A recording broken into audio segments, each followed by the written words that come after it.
सन्माननीय सभापती महोदय, राज्याचे महामहिम राज्यपाल महोदयांच्या अभिभाषणावरती आभार व्यक्त करण्यासाठी आणि यशस्वी महायुती सरकारचं अभिनंदन करण्यासाठी मी या ठिकाणी उभा आहे.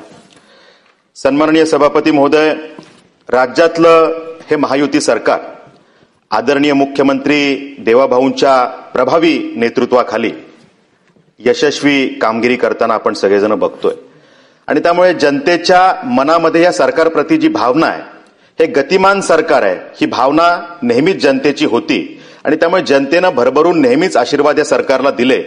पण आता हे माझं हक्काचं सरकार आहे, हे माझं सरकार आहे, ही भावना सुद्धा जनतेच्या मनात आता मोठ्या प्रमाणावर रुजताना आपल्याला दिसते. खऱ्या अर्थानं सर्वव्यापी पद्धतीनं काम करणारं हे सरकार होतंच, पण आता सर्वस्पर्शी पद्धतीनं काम करणारं हे सरकार म्हणून उदयाला आलेलं आहे. शेतकरी असतील, या राज्यातले उद्योग असतील, आमच्या युवांसाठीचे स्टार्टअप असतील, आर्टिफिशियल इंटेलिजन्सच्या माध्यमातून चालना देण्याचं काम असेल किंवा युवा शक्तीला ताकद देण्याचं काम असेल, आमच्या मातृशक्तीचं सबलीकरण असेल किंवा कामगारांचं कल्याण, सरकारी कर्मचाऱ्यांचं कल्याण असेल, या सगळ्या घटकांना, आयामांना त्या ठिकाणी न्याय देणारं सरकार म्हणून हे सरकार त्या ठिकाणी काम करतंय. त्याबद्दल मी या सरकारचं मनापासून अभिनंदन करतो. खरं तर फॉरेन डायरेक्ट इन्व्हेस्टमेंटच्या माध्यमातून आपल्या राज्यामध्ये गुंतवणूक यावी, ही भावना आपल्या राज्याची पूर्वीपासून होती. पण मधल्या कालावधीमध्ये आपलं राज्य यामध्ये मागे होतं. पण आदरणीय देवाभाऊंच्या नेतृत्वामध्ये जे काही निर्णय घेतले गेले, आज संपूर्ण देशामध्ये पहिल्या पसंतीचं राज्य म्हणून महाराष्ट्राला फॉरेन डायरेक्ट इन्व्हेस्टमेंटमध्ये मान्यता मिळालेली आहे आणि पसंती मिळालेली आहे. त्या ठिकाणी देशाचं जे काही एकंदरीत ग्रॉस प्रोडक्शन आहे, त्यामध्ये महाराष्ट्राचा वाटा हा 13.5% जास्त आहे. ही आपल्या सगळ्यांसाठी खरं तर अभिमानाची गोष्ट आहे. महाराष्ट्राला 2024-25 मध्ये देशामध्ये सर्वाधिक FDI अंतर्गत गुंतवणूक मिळाली आणि 1,64,875 कोटींपेक्षा जास्त गुंतवणूक आपल्याला यामध्ये मिळाली. खरं तर आपल्या सगळ्यांसाठीच ही अभिमानाची बाब आहे. आणि त्यामुळे डावोमध्ये 8 कंपन्यांचे जे काही MOU झाले, त्यामध्ये 30 लाख कोटींपेक्षा जास्त गुंतवणूक हा महाराष्ट्र आपल्याकडे खेचून आणू शकला. त्याबद्दल मी राज्याचे मुख्यमंत्री, उद्योगमंत्री आणि संपूर्ण टीमचं मनापासून अभिनंदन करतो. खरं तर विकसित भारताचं स्वप्न घेऊन आदरणीय देशाचे पंतप्रधान नरेंद्रजी मोदी काम करतात आणि विश्वगुरू भारत होण्यासाठी 2047चा विकसित भारत हे मिशन त्या ठिकाणी डोळ्यासमोर आहे. आणि मग महाराष्ट्र यात मागे कसा राहू शकतो आणि त्याच धर्तीवरती विकसित महाराष्ट्र 2047 हे ध्येय डोळ्यासमोर ठेवून आपलं राज्य त्या ठिकाणी काम करतंय आणि त्यासाठीचा धोरणात्मक आराखडा सुद्धा तयार झालेला आहे. मोदीजींनी $5 ट्रिलियन इकॉनॉमीचं स्वप्न एक ध्येय डोळ्यासमोर ठेवून कामाला सुरुवात केलेली आहे आणि महाराष्ट्र सुद्धा या सगळ्या प्रक्रियेमध्ये आमचं सुद्धा ध्येय $5 ट्रिलियन इकॉनॉमीचं असेल असं मिशन डोळ्यासमोर ठेवून काम करतंय आणि त्यामुळे विजन मॅनेजमेंट युनिट हे सुद्धा यासाठी स्थापन केलं गेलेलं आहे. विविध उद्योगांना प्रोत्साहन देण्यासाठी, रोजगार निर्मितीसाठी वेगवेगळ्या योजना आणि धोरणं त्या ठिकाणी जे तयार केली गेली. मग त्यात बांबूचं उद्योग धोरण असेल की ज्यामध्ये बांबू ही फक्त एखादी वनस्पती नाही, तर त्यापासून फर्निचर विषयामध्ये काय करता येईल, त्यापासून अगदी चष्मे, कपडे, टाईल्स, घड्याळं, अनेक वस्तू या बांबूपासून तयार केल्या जाऊ शकतात.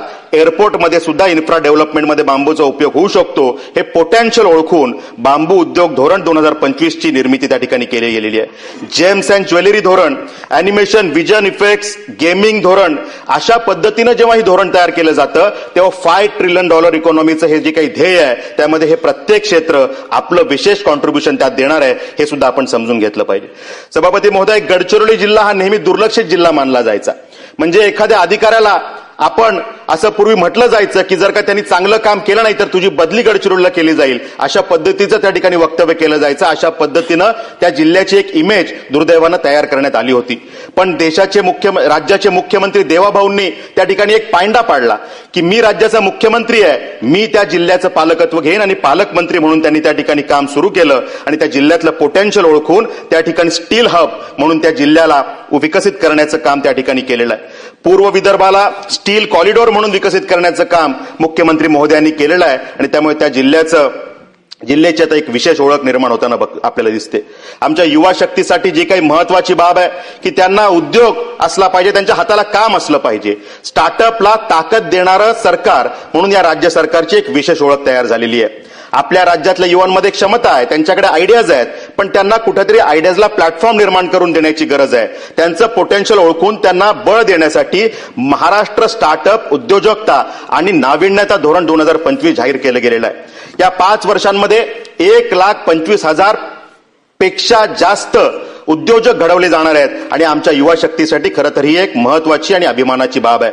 या ठिकाणी औद्योगिक विकासाला चालना देण्यासाठी समृद्धी महामार्गाच्या माध्यमातून आमच्या पालघर जिल्ह्यातल्या वाढवण पोर्ट पासून पूर्व विदर्भापर्यंत ह्या हायवेला जोडण्याचं काम त्या ठिकाणी सरकार करतंय. मला वाटतं ही एक महत्वाची गोष्ट आहे. कोकणासाठी खरं तर एक महत्वपूर्ण आणि महत्वाकांक्षी समेट हे त्या ठिकाणी इंडिया मेरीटाईम वीक 2025च्या माध्यमातून साकारलं गेलं आणि यामध्ये सुमारे 56,000 कोटींपेक्षा जास्तचे एमओयू त्या ठिकाणी साईन केले गेले.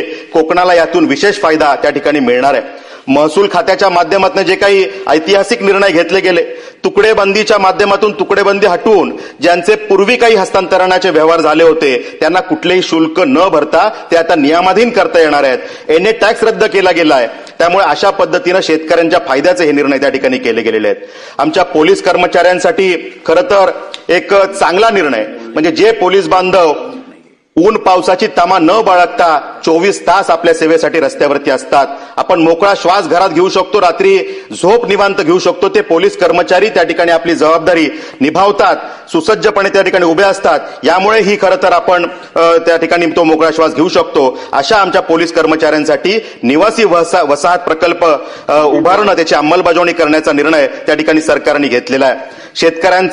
शेतकऱ्यांची काळजी असल्याचा आव यापूर्वी अनेक जणांनी आणण्याचा प्रयत्न केलेला आहे, पण आमच्या शेतकऱ्यांना स्वतःचा हक्काचा पानंद रस्ता असावा, बारमाही त्याला टिकाऊ रस्ता त्याच्या शेताच्या मालाची ने-आण करण्यासाठी, त्याच्या बियाणांची ने-आण करण्यासाठी, सामानाची ने-आण करण्यासाठी असावा, हे मात्र कोणाला वाटलं नव्हतं. आपल्या देवाभाऊंच्या या महायुती सरकारने त्या ठिकाणी हे बारमाही टिकाऊ रस्ते असावेत यासाठीचा प्रयत्न त्या ठिकाणी केलेला आहे. या महाराष्ट्र आणि सभापती महोदय यापूर्वी 24 तासातले 18 तास लोड शेडिंग बघितलेलं आहे आणि शेतकऱ्यांच्या डोळ्यातलं पाणी सुद्धा बघितलेलं आहे. आता मुख्यमंत्री बळीराजा मोफत वीज योजना, या योजनेअंतर्गत नुसती वीज नाही तर ती मोफत देण्याचं काम सुद्धा सरकारने केलेलं आहे आणि 44 लाखांपेक्षा जास्त शेतकऱ्यांना या अंतर्गत लाभ मिळालेला आहे. सभापती महोदय, यामध्ये स्वयंपूर्ण महाराष्ट्र आवासीय रूफटॉप योजनेअंतर्गत आमच्या मध्यमवर्गीय नागरिकांना 100 युनिटपेक्षा ज्यांचा कमी वापर आहे अशांसाठी ते घराच्या छतावरती सोलर रूफटॉप लावू शकतात आणि त्या माध्यमातून त्यांचं वीज बिलही थांबेल आणि त्यांना त्यातनं एक स्वतःचा अधिकचा आर्थिक फायदा, इन्कमही जनरेट होईल. अशा पद्धतीनं काम करणारं हे सरकार आहे. नुसतं शिक्षण असून उपयोग नाही तर स्किल असले पाहिजेत. एखाद्या जिल्ह्यामध्ये जे प्रोजेक्ट येतात त्यासाठी स्किल्ड मॅनपॉवर तयार व्हायला पाहिजे. हे धोरण डोळ्यासमोर ठेवून आपल्या सरकारने, या महाराष्ट्रातल्या सरकारने जे काही धोरण अवलंबलेलं आहे त्यातला सगळ्यात महत्वाचा प्रकल्प त्या माध्यमातून होतोय आणि त्या माध्यमातून आमच्या पनवेलमधल्या युवांनाही त्या ठिकाणी ताकद मिळणार आहे. त्यामुळे अशा पद्धतीने या सरकारने जे अभिनंदनीय काम केलेलं आहे, मी या सरकारचे आभार व्यक्त करतो आणि वाणीला विराम देतो. धन्यवाद.